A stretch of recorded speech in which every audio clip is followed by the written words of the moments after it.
All right, your last slide, your artist statement for your project.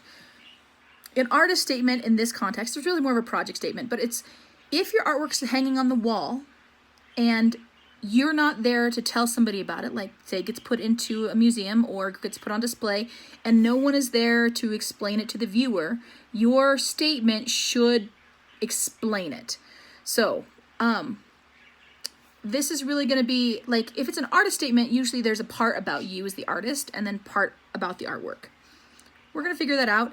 I mean, maybe like the artist, I love ideas on paper. I love to write my thoughts out. I think it would be interesting to see what that would look like as an artwork if that showed up on my skin instead of paper. And that's just because I love text. And so that's telling you a little bit about me as the artist, but also why I picked that idea.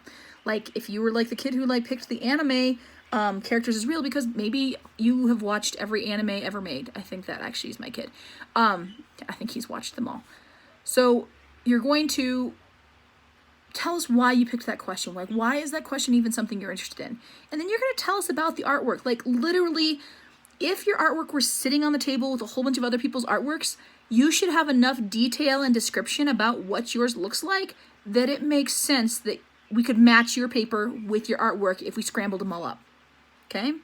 So kind of like the description of what it is, and then really like the why of like how like that idea evolved. Talk about your process. Talk about how you got through the slide process, like this creative process. We want a document that goes with your artwork to explain your thinking. All right? This is part of a reflective piece that your learning, brain research says your learning is better when you think about your thinking.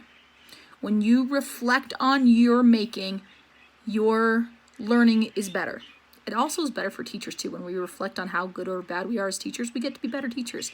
It's true of everything in life. So when you stop and you reflect, it helps your brain process what you're doing and if you need to make changes or not. So that's part of this process.